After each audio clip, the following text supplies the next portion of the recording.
Parallel supreme court of Pakistan है, उसका chief justice उस कॉन्स्टिट्यूशनल कोर्ट का को चीफ जस्टिस होगा।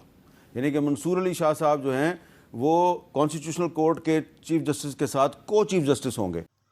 बिस्मिल्लाहिर्रहमानिर्रहीम, अस्सलामुअलैकुम। काजी फैज़ ईसा साहब की एक होटल में वीडियो वायरल हुई है और तहरीक इंसाफ का दावा है कि पाकिस्तान मुस्लिम लीग नून की अब हुकूमत नहीं रहेगी। इस पे बात करने के लिए स्टूडियो में मौजूद हैं जनाब तहरीक इंसाफ की तरफ से ओन चौधरी साहब, और स्टूडियो में हैं हामिद मीर साहब, और पाकिस्तान मुस्लिम लीग नून की तरफ से हैं जनाब बिलाल अजहर कियानी साहब। तो आइए उनसे बात करते हैं और तफसील जानते हैं। ओन साहब ने एक बात की है जी कि हुकूमत जो है वो एक कॉन्स्टिट्यूशनल अमेंडमेंट मंजूर करवाने की कोशिश करेगी। अगर मंजूर ना हुई तो फिर इस हुकूमत का जो है वो मुस्तकबिल रोशन नहीं है। और मौलाना फजलुर रहमान का भी वो जिक्र करें। अब इत्तेफाक की बात है कि आज मौलाना फजलुर रहमान साहब जो हैं उनके साथ तकरीबन हम कुछ जर्नलिस्ट थे, हमारी को 1.5-2 घंटे की उनके साथ बड़ी तफसीली मुलाकात हुई है।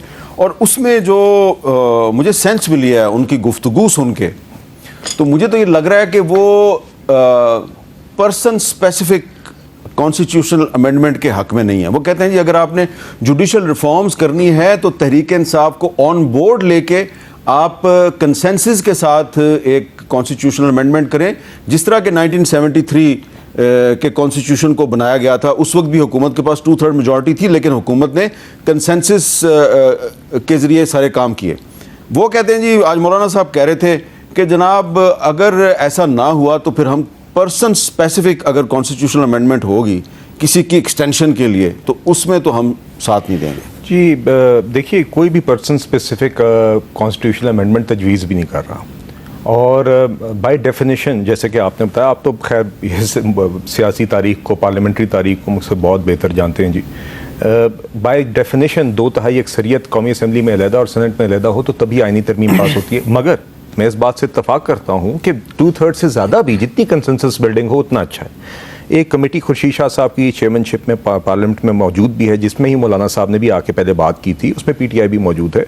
तो हम उम्मीद करते हैं कि जब बाकी पार्टीज़ भी आपस में बात कर रही हैं, eventually before it is put to vote, I am sure कि पीटीआई का भी उसमें एक मौका होगा, वो भी एक व्यू देंगे। हम उम्मीद करते हैं कि हम उनको भी कायल कर सकें इस पर। मगर अब इसके पीटीआई पे रहने का मतलब तो ये कि कभी कोई काम इस मुल्क में हो ही नहीं सका। मतलब उनके पीटीआई के अंदर तो वो जरासीम ही नहीं है कि सियासी जमातों के साथ बैठ के किसी किस्म की कंसेंसस बिल्डिंग करना। फिर भी हम अपना पार्लियामेंट्री फ़र्ज समझते हुए इनको भी कोशिश करेंगे कि इनको कन्विंस करें, और मैं उम्मीद करता हूं कि वो एक ऐसा सोल्यूशन आए जिसमें ये भी शामिल हो। मगर देखिए, दूसरी बात यह है कि जो इन्होंने फरमाया भी ऑन साहब ने कि ये ना हुआ तो ये हो जाएगा। देखिए, कॉन्स्टिट्यूशनल अमेंडमेंट के अंदर जो चीज़ें हमने तजवीज़ की हैं, आप मुझसे बेहतर जानते हैं, कुछ चीज़ें अधूरी हैं, चार्टर ऑफ डेमोक्रेसी का हिस्सा है। पार्लियामेंट्री रिप्रेजेंटेशन बढ़ाने की बात हुई है जुडिशल कमीशन ऑफ पाकिस्तान में, जिससे जजिस की तकर्री होती है, दीगर और मामलात हैं। इसमें अब जितना टाइम लगेगा कंसेंसस बिल्डिंग में उतना लगेगा और लगना चाहिए। मगर ये जो बात कर रहे हैं ये तो इसी तरफ इशारा हुआ कि खान साहब कहते थे मैं सियासी जमातों से बात नहीं करूँगा, और फिर कहते थे कोई फ़ौज कोई नुमाइंदा मुकर्रर कर दे मुज़ाकरात के लिए। आज ये फिर से लगता है वहीं पे ही उम्मीदें लगा के बैठे हुए। खान साहब का आज ताज़ा बयान है अडियाला के अंदर, मगर ऑन साहब की बातों से तो ये लग रहा है कि ये उस उम्मीद में है कि जो जिस मफरूज़े की ये बात करें, इस मफरूज़े की बुनियाद के ऊपर कहीं ना कहीं कोई ऐसी चीज़ हो जाएगी। ये तो फिर से उसी NRO की तलाश में जिसका जिक्र करते हैं। एक तजवीज़ आज मौलाना फजलुर रहमान साहब ने गुफ्तगू के दौरान एक तजवीज़ पेश की कि ठीक है, कॉन्स्टिट्यूशनल कोर्ट अगर आप बनाना चाहते हैं, जिस पे कि पीपल्स पार्टी भी कहती है बनाएं और तहरीक इंसाफ भी कहती है बनाएं, तो फिर कॉन्स्टिट्यूशनल कोर्ट जो है उसका जो आप सरबराह बनाएंगे, आप जो भी चेयरमैन या चीफ जस्टिस बनाएंगे कॉन्स्टिट्यूशनल कोर्ट का, तो जो साथ में parallel supreme court of Pakistan है उसका चीफ जस्टिस उस कॉन्स्टिट्यूशनल कोर्ट का को चीफ जस्टिस होगा। यानी कि मंसूर अली शाह साहब जो हैं वो कॉन्स्टिट्यूशनल कोर्ट के चीफ जस्टिस के साथ को चीफ जस्टिस होंगे।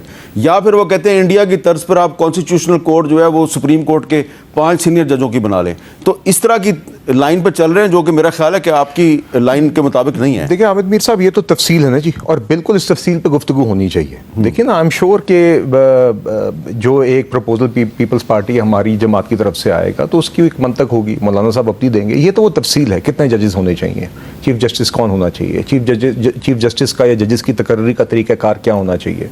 सो फार तो मेरी अंडरस्टैंडिंग ये है कि जो जजेस की तकर्री है वो वही होगी जो सुपीरियर जुडिशरी की होगी। हो सकता है वही जुडिशल कमीशन ऑफ पाकिस्तान दोनों दोनों की अपॉइंटमेंट्स के लिए हो और उसके अंदर कॉन्स्टिट्यूशनल कोर्ट की भी रिप्रेजेंटेशन आ जाए। ये वो सब तफसीलात हैं जिसके ऊपर यकीनन गुफ्तगू होनी भी चाहिए और होगी, और जिस एक तरीक़ाकार पे इत्तफाक होगा वही उस अमेंडमेंट का हिस्सा बनेगा। जी और नवाज बपी साहब, आपके साथी हैं सेनेटर कामरान मुर्तज़ा साहब, वो भी आज हमारी उस गुफ्तगू में मौजूद थे। आपको क्या लग रहा है कि मौलाना फजलुर रहमान साहब अल्टीमेटली कॉन्स्टिट्यूशनल अमेंडमेंट के इशू पे तहरीक इंसाफ के साथ खड़े होंगे या मुस्लिम लीग नून और पीपल्स पार्टी के साथ खड़े होंगे? देखिए मीर साहब, पब्लिक पल्स को पॉलिटिशियन से बेहतर कोई नहीं समझता। सियासतदान का काम क्या है, वो पब्लिक पल्स को समझता है। जो डिसीजन आज से एक हफ्ता पहले मौलाना साहब ने एक एथिकल स्टैंड लिया था, एक हाई मॉरल वैल्यू स्टैंड लिया था, उसकी वजह से जो उनको पाकिस्तान में इस वक्त पजीराई मिली है, ही अंडरस्टैंड्स दैट। उनको भी पता है कि लोगों ने कहा कि मौलाना साहब आपने कमाल काम किया है, और वो ये इसलिए नहीं कि PTI को फेवर करने के लिए, उनका अपना एक प्रिंसिपल स्टैंड था और लोगों ने कहा जी ज़बरदस्त हो गया। आज इस वक्त पाकिस्तान में जो शख्स इस कॉन्स्टिट्यूशनल अमेंडमेंट के साथ जाने की कोशिश करेगा, अल्टीमेटली पब्लिक प्रेशर बिल्ट होना है।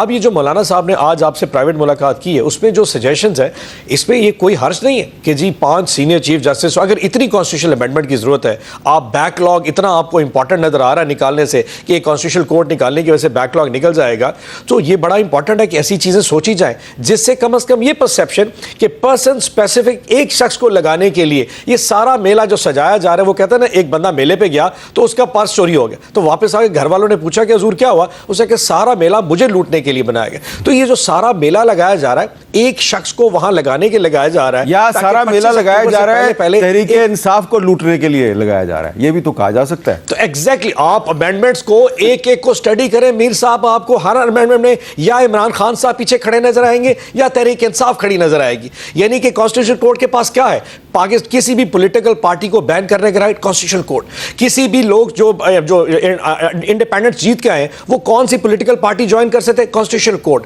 यानी कि रिजर्व सीट्स का फैसला किसके बाहर है, constitution court. Islamabad high court के जजेस की पोस्टिंग कौन करेगा, कॉन्स्टिट्यूशन कोर्ट। उनकी ट्रांसफर पोस्टिंग्स कौन करेगा, सो मोट इख्तियार वापस लिए, constitution court. 63A floor crossing करानी है ताकि PTI के लोग इस कॉन्स्टिट्यूशन अमेंडमेंट के लिए वोट करें ताकि वो शख्स दोबारा चेयरमैन बने।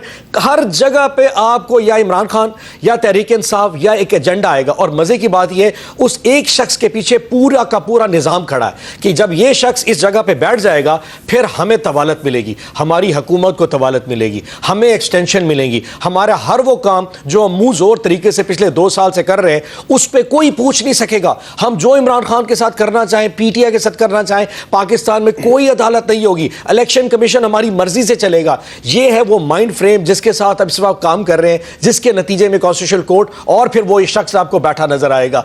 यकीन करें छोटा सा बच्चा जो है ना घर में काम, उसको भी पता लगता है कि वो कौन सा शख्स है जिसने जाके बैठना है। आज अनाउंस कर क्यों नहीं देते? मैं तो तवक्को करता हूं इतने बड़े बड़ी कुर्सियों के ऊपर बड़े बड़े लोग बैठते होंगे, बड़ी वजादारी है, आज ही अनाउंस कर दे मैंने नहीं बनना, ना मैं यहां का चीफ जस्टिस बनूंगा ना मैं उसका चीफ जस्टिस बनूंगा। नेक है कौम को बाहर से निकाले इस पूरी टेंशन से, केओस में डाल दिया है। यानी कि आपकी वजह से लोगों की माओ बहनों बेटियों को उठाया जा रहा है। हजूर वो अगवा की जाती है, फिर फोन करवाए जाते हैं कि अगर तुमने PTI के अगेंस्ट वोट ना किया तो तुम्हारी बेटी और बहू के साथ ये हो सकता है। हजूर आपकी वजह से लोग तकलीफ है, हमें इस तकलीफ से निकालिए, इस कौम को तकलीफ से निकालिए and let them handle it. ये अपना गंद खुद साफ करेंगे। अच्छा। आप क्यों मुस्लिम लीग नून का इस हुकूमत का वजन उठा रहे हैं? Just get it away. लेकिन नहीं, क्योंकि हमें हर वक्त पावर की एक हंगर सी अच्छा, जरा शायद वो बिलाल कियानी साहब का भी मौका ले लें। बिलाल कियानी साहब, आपको लगता है कि 26 अक्टूबर तक यानी कि काजी फाइज ईसा की रिटायरमेंट से पहले पहले कॉन्स्टिट्यूशनल कोर्ट बन जाएगी? जी देखिए, मेरा ख्याल है, मैं कोई आई थिंक कोई इस हवाले से टाइमलाइन पे इसलिए बात नहीं कर सकता क्योंकि अब एक प्रोसेस जारी है जिसमें एक कंसल्टेशन जारी है।